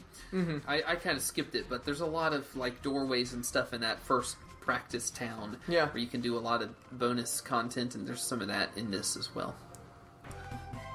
Here we go. Marina looks good. Her 3D little sprite thing looks pretty good. Yep. Nice and flowy, like the animation is nice and smooth. I like her pants. Her legs are kind of robotic, little tiny spikes, basically. And she's got this like bandana or something on that I always rabbit ears or something. Exactly. I always like that effect. So you can boost, and you grab, and you jump, of course, and you grab. So you can grab this guy, and then she does this thing where she shakes him and goes, shake, shake. Shake, shake. And then you can throw him at the ground. There's lots of shaking in this game. And they don't like being thrown. Actually, you can kill them. Is he gonna try to attack you? Oh, he's fighting back. Oh, they got mad, huh? There's so much. This game, I remember when I started playing this game, there's so much to just play around with. There's so many little things you can do. And all these guys, you can talk to them. Yeah, I'm skipping that, but there's some dialogue with all of them. You can, like, boost through the air. You can also boost by double tapping the D-pad, and that's actually faster, which is an interesting thing. So you can boost with the C buttons, or you can boost by double tapping the D-pad, and it's faster to double tap the D-pad. Because the C buttons, you gotta kind of reach. No, because they made it so that it would be faster, so that it would not... It's weird. It's like they did not want you to... Really? So there's this... So you can... So, for example... Oops, I did it wrong. Can you gain ground? No, not when you're flying up. I don't think so. She's so, like, her movements, she has so many different little movements she can do. Kind of like Gunstar, I mean, there's all these different little things you can do. Yeah, there's all these movements you can do. There's all this attention to detail. It is strange that all the environments are involving these, like, weird face blocks. They use those tiles everywhere. The entire game is yeah, like this. Exactly. It keeps them from having to do all these different tiles, obviously, I guess. It's a little cheap to me. You know what I mean? Yeah, I agree. And so, you look at Dynamite Headdy and how out of control it is. Yeah. Apparently that's going to blow up. Yeah, I wasn't paying attention to what he was telling me, so I did not notice what I was getting myself into. But I'm going to use it here. Okay, that star. And then you grab the star to end the level. That star teleports you. This star ends the level. That being said, I mean, there's a lot of content in this game, though, even though they kind of cheesed those tiles. You got to grab it. I was waiting for you to finish talking. Oh, okay, sorry. Their tiles and everything. But there's a lot of content in this game, though. There's a lot of levels, and they're all... Not all of them, but a lot of them are different, completely different than the other ones. Yes. There's like, later on, there's like a dodgeball tournament where you like are grabbing There's a whole sporting event world where they have like the Olympics and you compete in like all the different games and stuff. It's awesome. So weird. And then you get a rank B that I got, which is not, even though it says very good, they're just being nice. I think it goes up to S or something. Probably. And there's a gold gem hidden in every level. So you got to get the gold gem and the S rank in every single level. Oh, wow. Which is freaking hard, like borderline impossible. So this is another case of just clearing the game, not that bad, but true mastery is something that is beyond the scope of what I can do, and it's just super difficult. Sure. And the game's full of wacky characters. Again, that sense of character. And I, again, kind of think about Dynamite Headdy, where you start in all the towns, and here I am talking to this, like, doppelganger. Whereas Dynamite Headdy has the rival in the form of the cat. You know? And, I don't know, there just seems like it's these certain ideas that keep kind of coming up. Which I think that's... I always like that. Style, kind of. Just a lot of character and personality, and... It's got soul. It's got soul, that's what it's got. And that's why that really elevates it above problems like... oh, you know, they use the same tiles too much or something. It's like, it's doesn't not even about, matter. Yeah, doesn't exactly. matter. It's more than the sum of its parts. The game has real heart and soul. I adore this game. And I've beaten it, but I can't get S rank in every level. It's just too hard. I don't have that kind of patience. Sure. I did get S rank in every level in the first world, and then I got partway through the second world, and I just was like... No thanks. Too much. Too much. S rank is about clearing it fast. Yes, that's how it usually is. Like, and when I think of S rank, I think of it's like a speedrunning thing. It's like you basically have to speedrun the game. Did you ever play Mega Man Zero? Yes, I've played those games. I'm bad at them. They're really hard. They are hard. So hard. The ranks, I'm always disappointed. You beat the game, you beat the level, and it's always like F rank, X rank, E rank. You're so bad, you know. Like to get anywhere, you have to beat the boss, and like it's all about how fast you beat the boss, and you've got to do it in like seconds. Yeah, like 10 seconds, you know, to get anywhere. It's ridiculous. It's so hard. I always, because of that game, every time I see the ranks, I'm already over it. It's like I'm never phased by it. It's like, yeah, I don't care. Exactly. It's like, I know what you want me to do to get an S rank. I'm not doing it. Screw you. Golly. Yeah, no, for sure. But okay, so after that, Silhouette Mirage came out here for the PlayStation. PlayStation. So it never released on Sega Saturn because America. the Sega Saturn had already died. Well, okay, so Silhouette Mirage was picked up by Working Designs, and by that time, Sega Saturn was dead. So Working Designs had shifted to PlayStation, but Working Designs probably would have localized the Saturn version if that had been an option. But sure. Anyways, Silhouette Mirage is a really great game. We were having a little trouble earlier getting it to run, so I don't know if we're going to try. The premise of the game is there was like an apocalyptic event, and the whole world, as a consequence, somehow wound up getting divided into two camps. The red camp, which are called Mirage characters, and the blue camp, which are silhouettes. And then you are a robot girl who of course is both, and she's split right down the middle, red and blue. And that means when you're facing one direction, you fire red bullets, and when you turn the other direction, you fire blue bullets.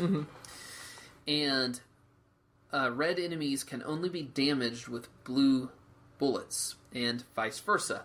But bullets also use up energy, and when you shoot a red enemy with a red bullet, you steal energy from them.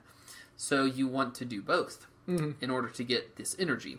And you can also create a shield in front of you with the circle button, and that shield reflects bullets, but only bullets that are the same color as the shield that you've put forward. And there are bullets that enemies fire that are neutral, so there's also neutral bullets that can be reflected by any shield. And when you get hit by a blue bullet, you lose energy if you're blue. So you follow the same rules as the enemies. Sure. Where the bullets will either take your health or your energy.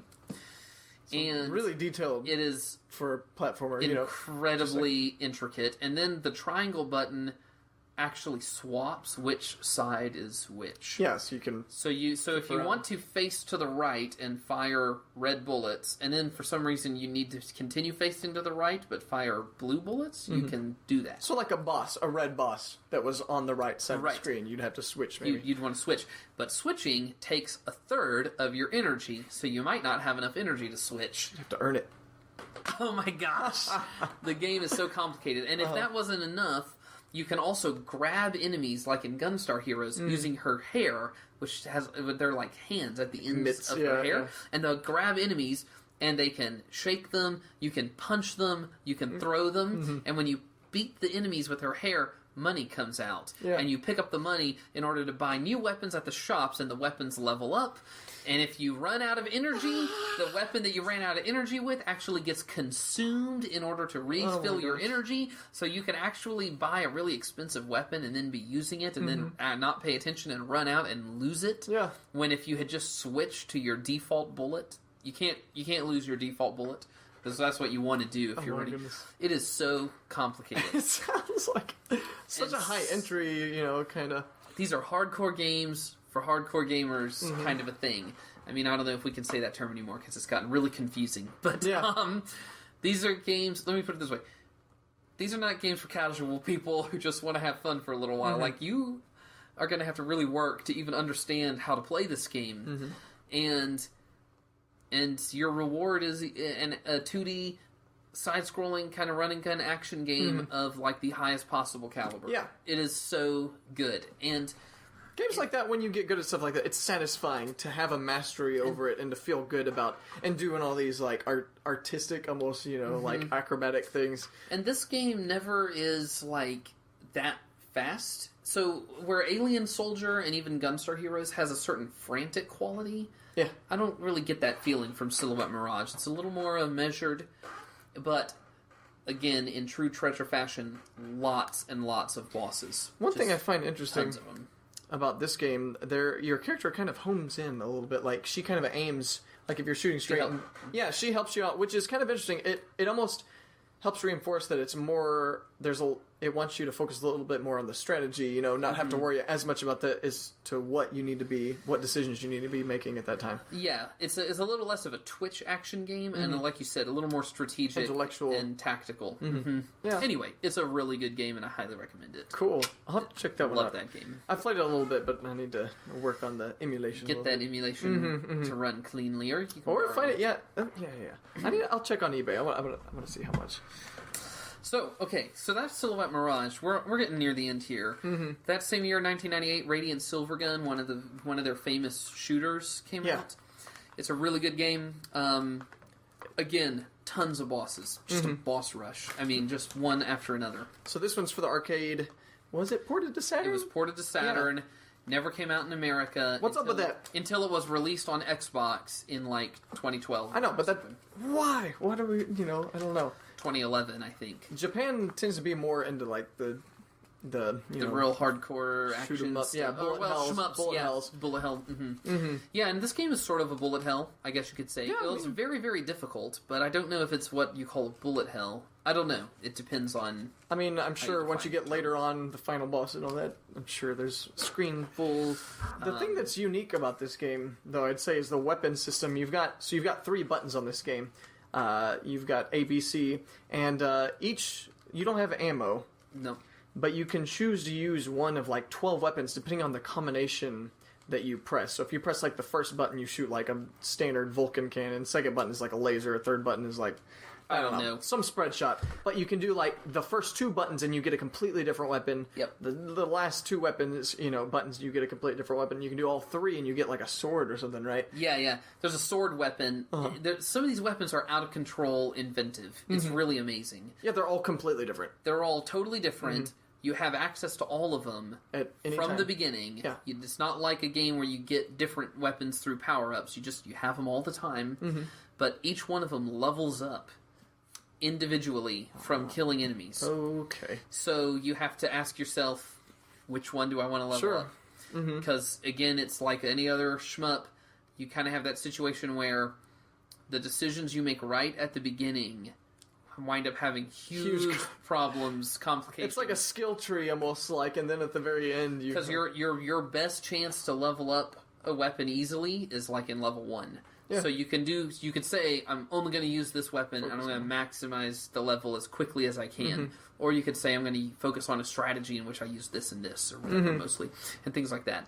The sword is really inventive. It's, you hold the weapon down and the sword just hangs out in front of your ship, and then when you move, it kind of drags behind you. And so it whips. And so it kind of whips. And then you can, like, move your ship in a circle and it'll just kind of do this.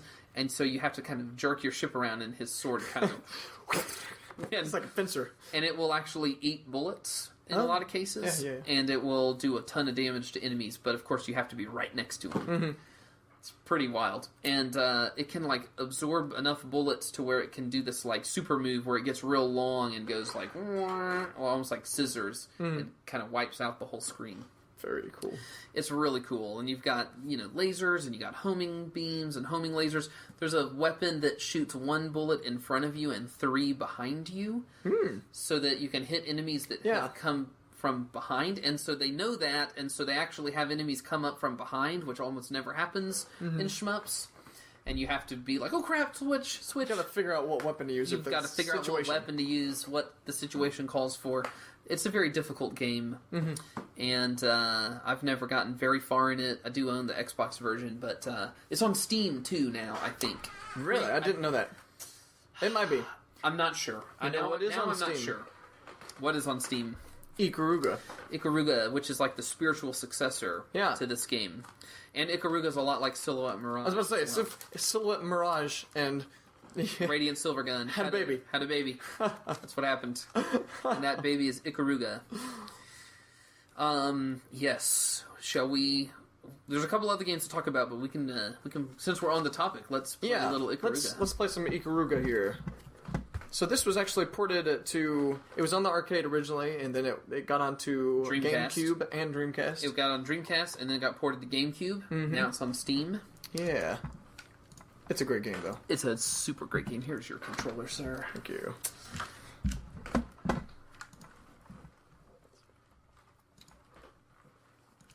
And this is all... the original arcade version is, I think, 1999. No, sorry. 2001. Ooh. The graphics were really good in this game. That doesn't seem right. Maybe that is right. It sounds right. That's GameCube. Right. You're right.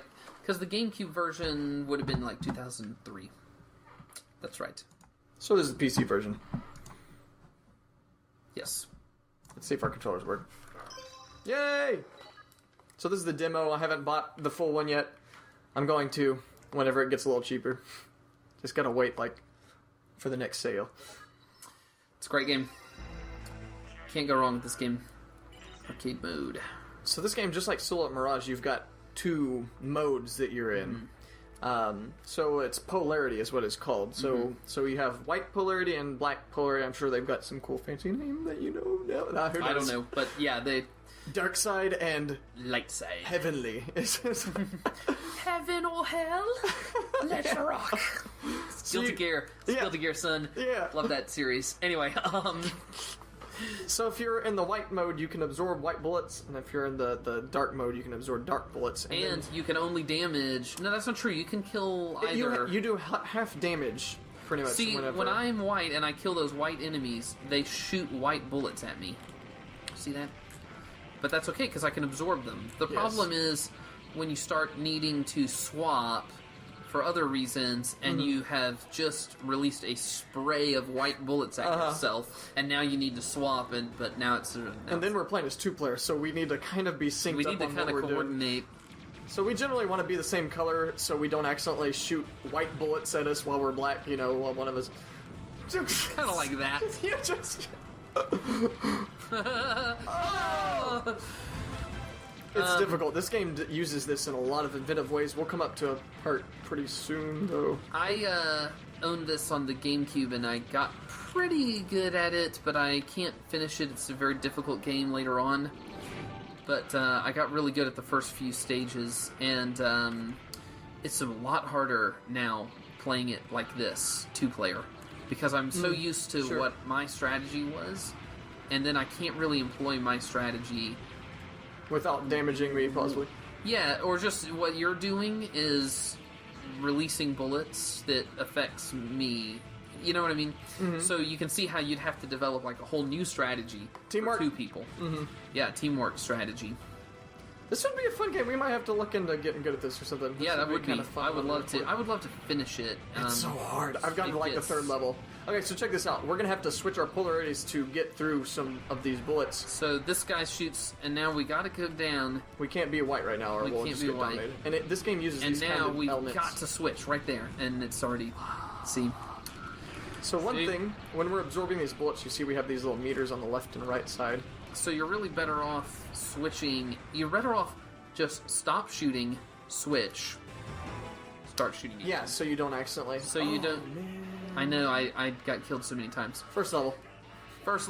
It's rough. If I were playing single player.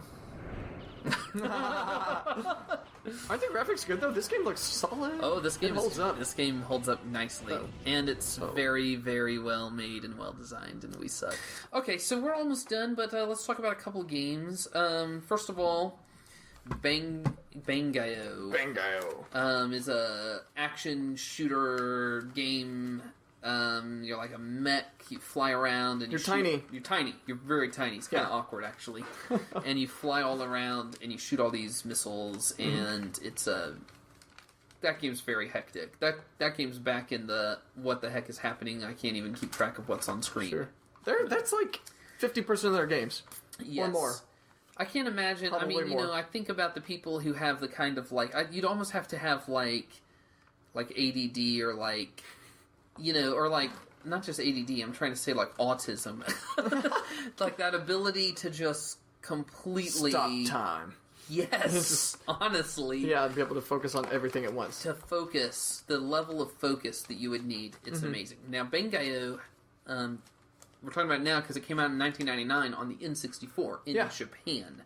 Yeah, but in America, we only got it on the Dreamcast, which I have that. I have the Dreamcast version. Who's got like a Game Boy version? Game Boy Advance? They have a DS version. Oh, DS. Okay. So, and it's not the original game. It's a sequel. Sure. They did release the original on Xbox 360, right? Did they? Like something you could download. They released a Bangai-O game, but it's not the original unless there's 2. No, I think you're right. So there's Bangai-O on the N64, which never came out in America. There's Bangai-O on the Dreamcast, and then there's Bangai-O Spirits on the DS. Okay. Which actually has a level creator and lets you share the levels over the DS network, like locally with other DS. I don't know how it really works, but it's like real wacky. It uses like a sound file. So what happens is it takes the level, it converts it into a sound file, and then plays it into the microphone of the other DS. Too cool. So you just hear like a... and then it's done. Yeah. I think that's how it works. I'm pretty sure that's how it works. That sounds right. That sounds... completely feasible. It's weird. That is weird. I don't know what the Dreamcast version goes for, though. Mm-hmm. That might be another expensive game that I have. Maybe. So, Bangai-O is good. And then, lastly, in 1999 on the N64, they did Sin and Punishment, another game that never left Japan.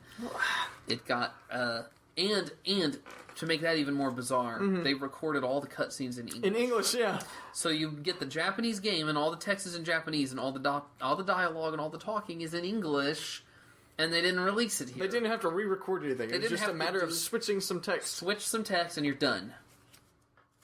And it was an action-y, it's very American kind of... It is, and it's a rail shooter. It's like Star Fox, and it's... Star Fox plus Space Harrier. Yes, or something like you run on the ground and you can jump and you can fly. Yeah, and it's very, what am I trying to say? Yeah, dark. It's very good for very graphically impressive for the N64. Okay, yeah. That's what I was going to say, and just kind of a very complex, intricate game. Very hardcore, action-y kind of game. That's kind of what I'm saying. It came out close to the end of the life cycle, very late, right? 1999. Oh wow, yeah. And that was the Japanese release, so I think that it was just kind of a little too late. Yeah, the character models are really detailed in that game, like really, like their faces and everything. Their hair even is like modeled, not like a block. I was playing Perfect Dark with a buddy the other day. Game's a little iffy. Those graphics don't hold up that well, man. No. But it's funny because the draw distance, and to be fair, I was playing on an emulator with super high resolution, but you go past a certain point and they change the low model. And I'm not even joking, you go past about like, I don't know, 8 feet away from somebody and they turn into like flipping Minecraft or something. They're just like, their heads are just so blocky. But yeah, Sin and Punishment looks awesome. Sin and Punishment's great, and it did come out on the Wii Virtual Console. Yes. But... for premium. Yes, for premium, but the Wii does not let you map controller buttons, and basically, this game doesn't control right. I don't know how to describe it. It's the default control of the Wii Virtual Console is not right. Conducive. For this game. And you want to remap the buttons, and you can't on the Wii. You can on the Wii U, and I don't know if this game's been released on the Wii U Virtual Console. Not sure. So it's like the C buttons move your character left and right, up, down, on the right side of the 64 controller, and then the analog in the middle of the N64 controller is your aiming reticle, and the trigger, of course, is shoot. It would just transition weird. It transitions weird because you're aiming with your left thumbstick, and you're moving with the face buttons of the classic controller. And it just feels, especially now that we've been playing twin-stick shooters, it feels like you should move with the D-pad and aim with the right thumbstick. I feel they probably should have done that, honestly, because Bangai-O does that, where you move with the D-pad and then use the... That's probably what they should have done. But maybe because the analog stick was kind of new at that time, and they had only taught people to use the left hand. Yeah. So it would be weird to switch all of a sudden to the right hand. And mostly the problem is that the face buttons are too far apart to be your on the new one. You're right. On the C buttons, they're tiny and real close. So it's just like, it just doesn't work. It's very awkward, and you just keep thinking, I can't do this. And the game is hard, so it's like you have to be really good and precise to get through this game, and it's like if you were trying to control it with the Super Nintendo controller. Super far apart.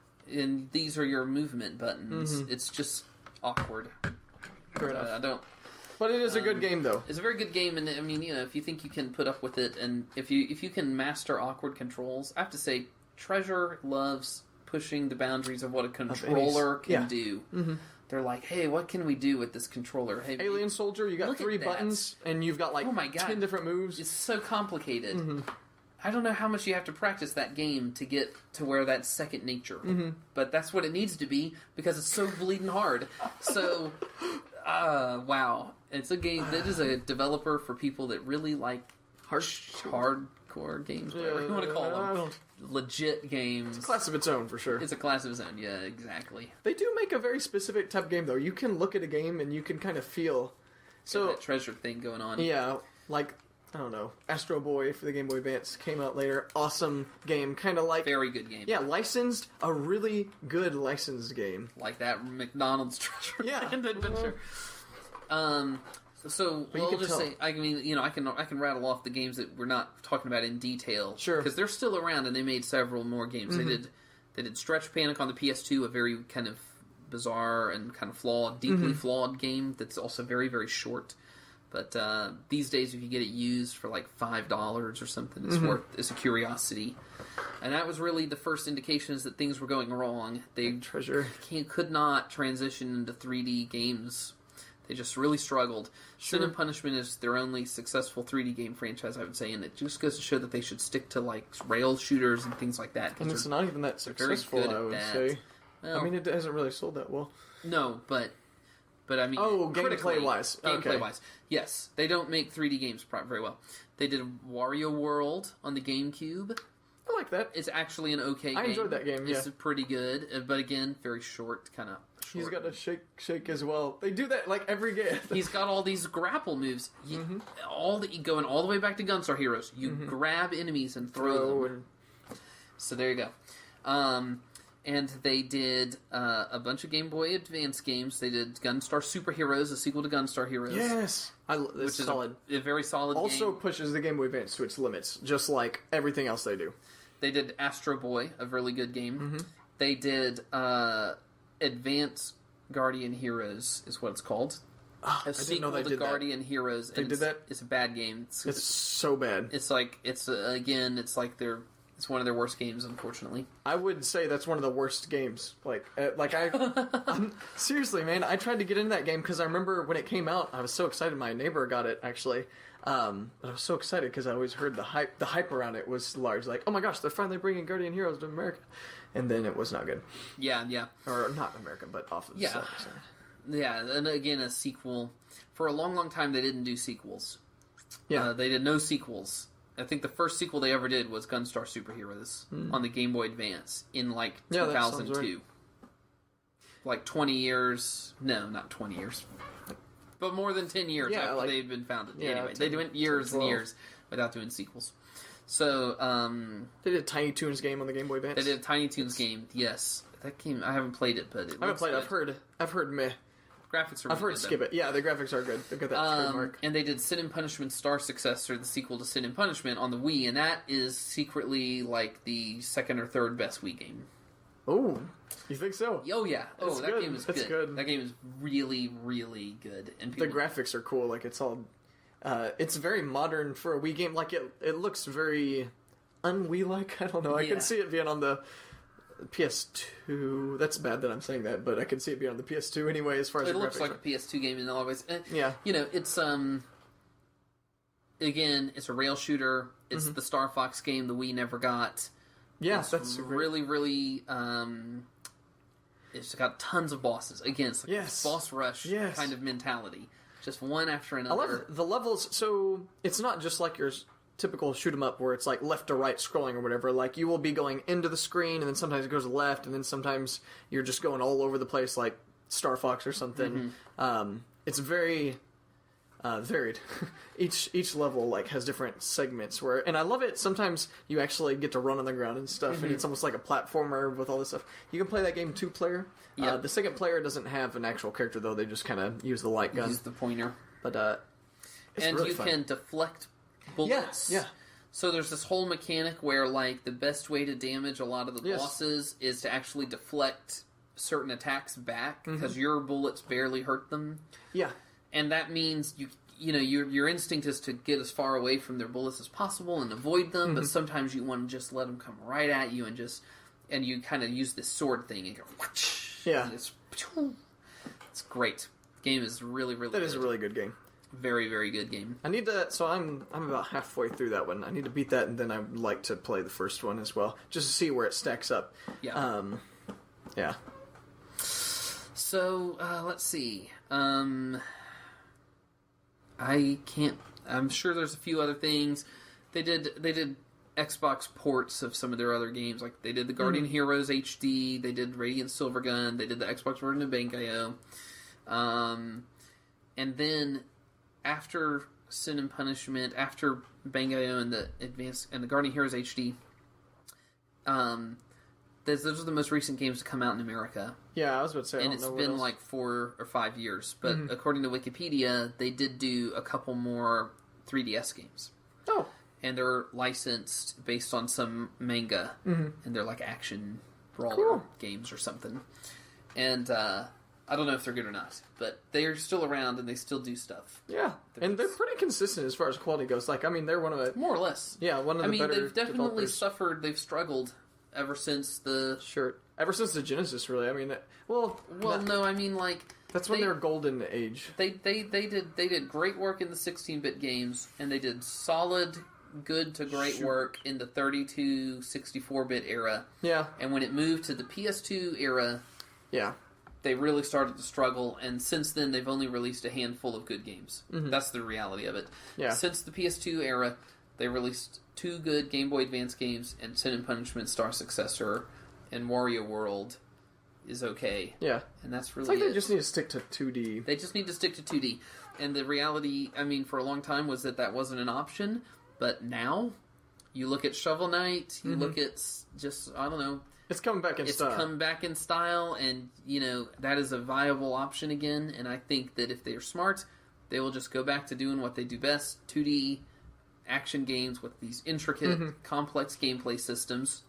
They've got renowned. Like, people, when they talk about Treasure, like, it's almost always, like, in a hushed whisper, you know, like... And they're perfect. They can be $10 eShop titles on the Wii or whatever, on PSN or Steam or whatever.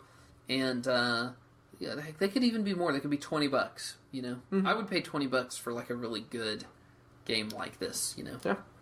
Yeah. Even if it is, you know, 16-bit graphics or something. Like, you know, like a game like Mischief Makers, even if it looked the same, but if it was that type of gameplay and that much charm and personality, yeah, I'd pay $20 for that. They should go to, I don't know if they're having financial woes, but they should go to Kickstarter or something and be like, I mean... Yeah, I don't know. I mean, you know, I wonder about, you know, Keiji Inafune and Mighty Number 9 and Koji Igarashi and whatever that game's, Bloodstained? Yeah, Bloodstained. I wonder if that example is going to inspire some of these people. Because Treasure is not huge, you know, There's still like 30 guys. Yeah, exactly. They can do that kind of stuff. But, I don't know. I think they're really great, though. And I wish for good things from Treasure. Sure. So, yeah. That's pretty much it, I guess. That would be the episode. Yeah. I think, I'd definitely shoot us an email, let us know, or, you know, on the YouTube. This will be a YouTube video, so put a comment on there and let us know how you like it.